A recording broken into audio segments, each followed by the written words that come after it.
तो क्या आप जानते हैं बायो और फिजिक्स को मिलाने से कौन सी साइंस की नई ब्रांच बनती है?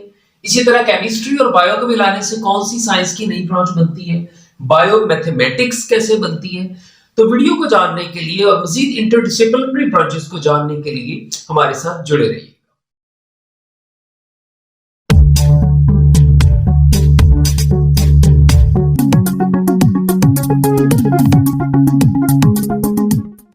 अस्सलाम वालेकुम, welcome to the read biology channel. आज का हमारा टॉपिक है relationship of biology with other sciences. Biology का हम दूसरी साइंसेस के साथ रिलेशनशिप स्टडी करेंगे। तो सबसे पहले तो हम ये देखते हैं कि इंटरडिसिप्लिनरी साइंस किसको बोलते हैं। याद रखें, अगर एक से ज्यादा साइंस के डिसिप्लिन एक दूसरे से ओवरलैप करें, मिले, तो इस तरीके से ये जो न्यू साइंस बनेगी उस साइंस को हम इंटरडिसिप्लिनरी साइंस बोलेंगे। इंटर का मतलब होता है दरमियान में, डिसिप्लिनरी का मतलब होता है दो डिसिप्लिन्स साइंस के अगर मिलते हैं, ओवरलैप करते हैं, तो उससे जो साइंस बनेगी इंटरडिसिप्लिनरी साइंस उसे बोलेंगे। मिसाल के तौर पे बायोलॉजी अगर फिजिक्स के साथ ओवरलैप करती है तो ये बायोफिजिक्स बनाएगी। अब फिजिक्स में हम किसको स्टडी करते हैं? फिजिक्स में हम मैटर और एनर्जी को स्टडी करते हैं। तो अगर मैटर और एनर्जी को लिविंग ऑर्गेनिजम्स के सेंस में स्टडी किया जाए कि लिविंग ऑर्गेनिज्म में एनर्जी किस तरह से ट्रांसफॉर्म होती है एक फॉर्म से दूसरी फॉर्म में। देखिए, पौधे फोटोसिंथेसिस करते हैं।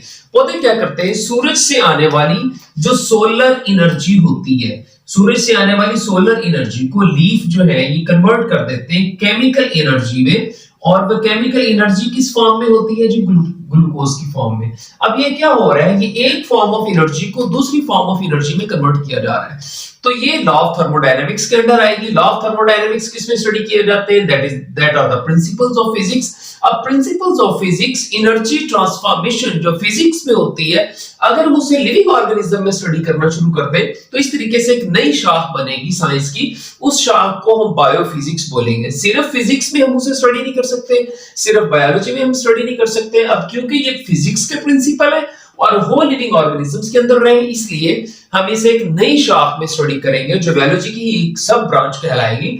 इस शाख को हम बायोफिजिक्स का नेम देंगे। एक दूसरी एग्जांपल देखिए, डोर की मूवमेंट जो है, डोर ओपन होता है और क्लोज होता है, इसकी मूवमेंट को हम फिजिक्स के एक प्रिंसिपल की मदद से स्टडी कर सकते हैं जिसे लीवर प्रिंसिपल कहा जाता है। लेकिन अगर हम बात करें ये हमारे बाजुओं की मूवमेंट भी बाजू ओपन होता है और खुलता है जस्ट लाइक डोर।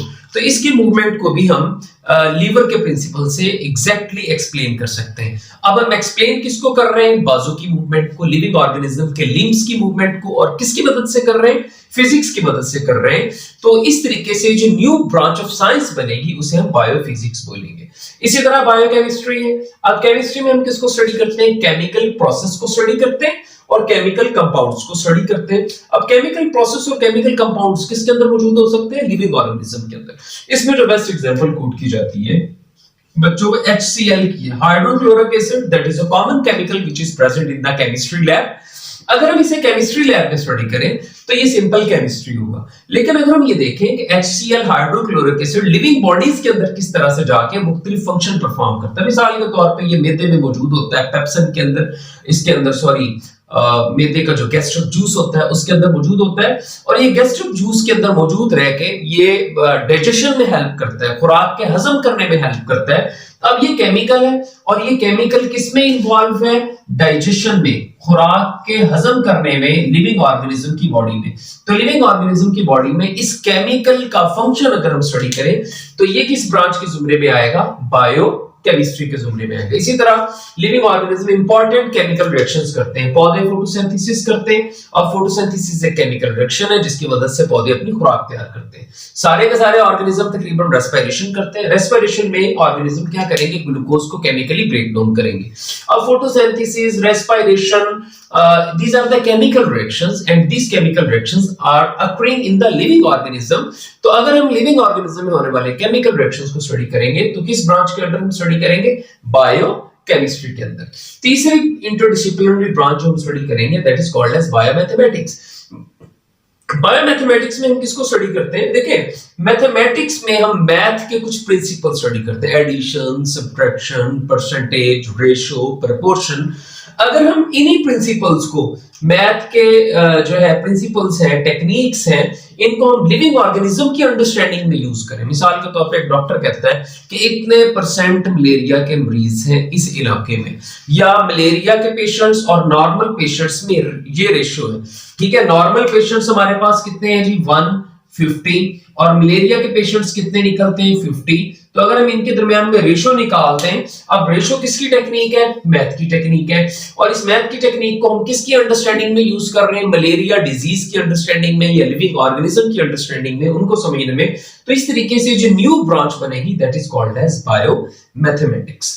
तीसरी ब्रांच के बाद जब हम चौथी ब्रांच की तरफ मूव करते हैं, तो चौथी ब्रांच जो है ये बायोजियोग्राफी है। ये दो वर्ड से मिलकर बना हुआ है, बायो अलग है और जियोग्राफी अलग है।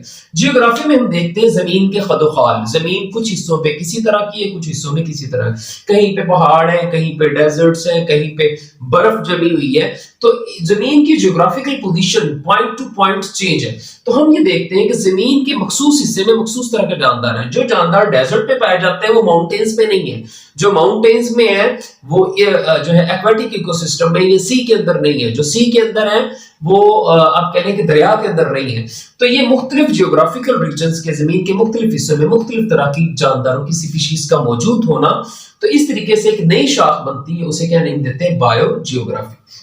बायोजियोग्राफी में हम अकरेंस और डिस्ट्रीब्यूशन को डिस्कस करते हैं और different species of living organism in different geological regions of the world. इसके बाद लास्ट ब्रांच, इंटरडिसिप्लिनरी ब्रांच जो हम डिस्कस करेंगे बायो की, वो बायो इकोनॉमिक्स है। देखिए इकोनॉमिक्स का ताल्लुक, माशियात का ताल्लुक जो है ये प्रॉफिट के साथ होता है, और माशियात का ताल्लुक जो है वो लॉस के साथ होता है। इट्स मीन इसका ताल्लुक बिजनेस के साथ है, इकोनॉमिक्स का ताल्लुक। लेकिन अगर हम बिजनेस कर रहे हैं जानदारों के बारे में, हम लिविंग ऑर्गेनिज्म से रिलेटेड बिजनेस करते हैं, मिसाल किसान है, किसान जो है वो गंदम सो करता है, गंदम जो है वो आप कह लें कि उसकी फार्मिंग करता है। तो गंदम की फार्मिंग में वो देखता है कि मुझे इस साल मुनाफा हुआ है या नुकसान हुआ है। तो ये जो साइंस बनेगी that is called as bio economics. मुख्तलिफ तरह के फ्रूट फार्म्स बनाए जा सकते हैं, मुख्तलिफ तरह की फिश फार्मिंग की जा सकती है, कल्चरिंग की जाती है, जानवरों को पाला जा सकता है, एनिमल रेयरिंग की जा सकती है। तो ये अगर हम एनिमल्स को इकोनॉमिकल पॉइंट ऑफ व्यू से देखें, माशी फायदे के हवाले से देखें, तो इस तरीके से जो न्यू शाख बनेगी that will be called as bio economics.